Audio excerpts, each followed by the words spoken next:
大家好，今天距离我们上一次移栽丝瓜和苦瓜已经过去1个月了，这些小苗长得都很好。我们今天过来看一下，给它们整理一下侧蔓，并且把主蔓引上架。这些是当时移栽的丝瓜，我们先来看一下它的侧蔓生长情况。我们能看到这一颗主蔓已经长得很长了，然后它下边只有几个很小的侧蔓，我们把它打掉。根部附近的几个老叶子我们也不要了。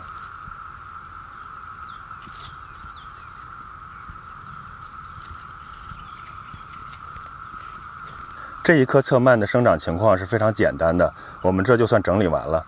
我们接着来看第2颗，这一颗生长情况就要复杂的多。我们从根部看，可以看到这个地方有一个生长出来的侧蔓，而且这个侧蔓已经长得很长了。然后再往上看，我们可以看到这也是一条侧蔓，这条也是一个侧蔓，然后这个是它的主蔓。它的头已经长到这个地方了，我们把下边刚才提到的几条侧蔓都给它剪掉。看这条侧蔓已经这么长了，很多刚开始学种菜的朋友遇到这种情况会舍不得剪这个长得特别长的侧蔓，总是会觉得都长这么大了，剪掉有点可惜。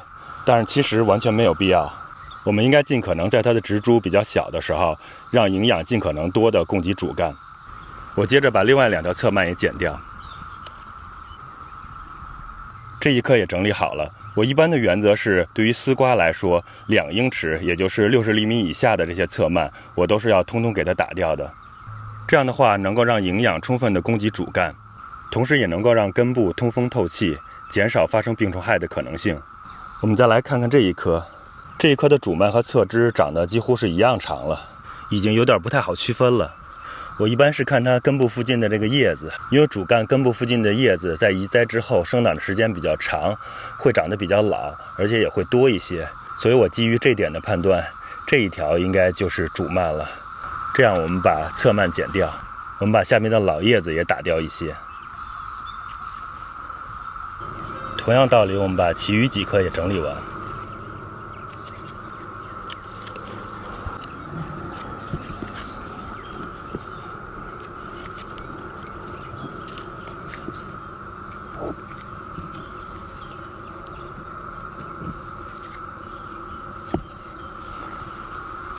这样侧蔓就整理好了，我接着剪几条绳子来把主蔓引上架。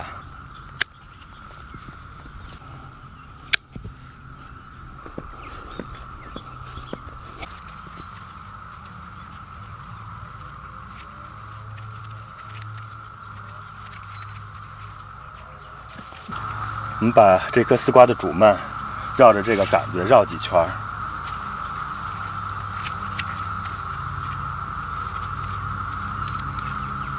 然后在上边的地方用绳子把它稍微绑一下。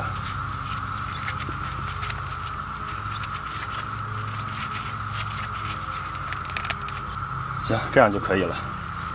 行了，等到这个主蔓再长高一点，长到这个网上的时候，它自己就可以往上爬了，我们就不需要再管它了。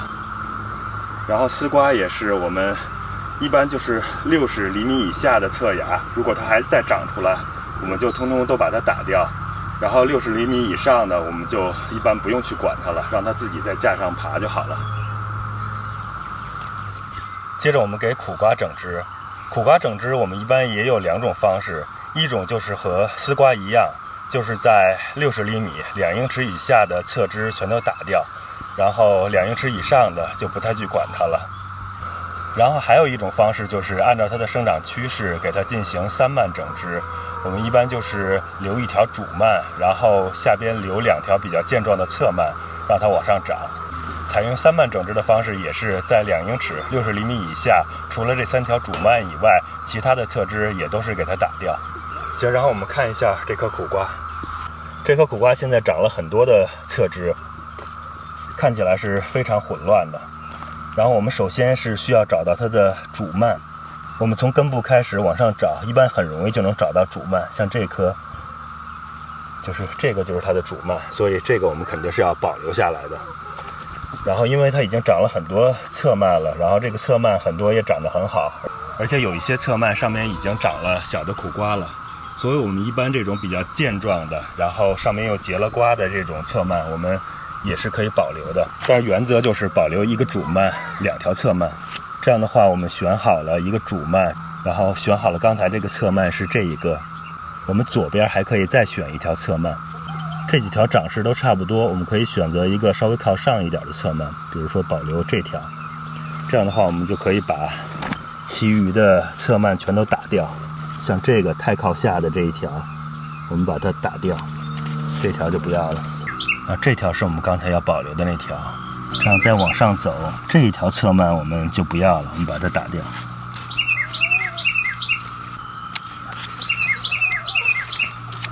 然后接着看这一条，因为这一条是我们要保留的，所以这条我们也不要了，把它打掉。然后接下来我们再往上看一下，这一条我们也不要了。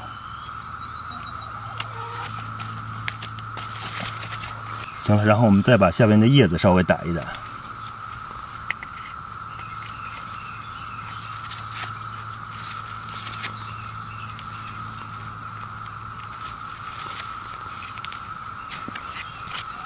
把这个往左边引一引，然后这个主蔓上面还有一些老的叶子，我们也稍微剪掉一些。然后看这个侧蔓上面还有一个这个小的侧芽，我们把它打掉。行了，然后这一棵就整理完了，我们可以清晰的看到这有一条主蔓，然后左边有一个侧蔓，然后右边有一个侧蔓。这样的话，我们就保留这3条蔓往上生长就可以了。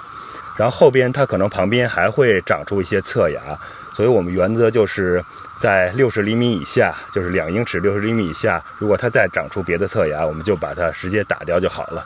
到了2英尺60厘米以上，我们就不再去管它了，让它自然生长就可以了。其实这样一整理一下就显得特别整洁了。像这棵这种，我们就是按第一种整治方式就可以了，因为它一根主干现在已经长得很粗壮了，然后其他的侧枝都是非常弱小，而且在根部靠近底部的地方，所以我们没必要保留它。这样就先保留一根主蔓，然后它在上边肯定还会长侧蔓的，所以我们回头就留新长出来的侧蔓就可以了。这条也比较弱，对，这条长得太弱了，所以就不要它了。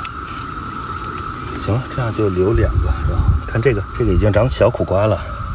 好了，今天的视频就跟大家分享到这里了，感谢大家的观看，我们下期再见。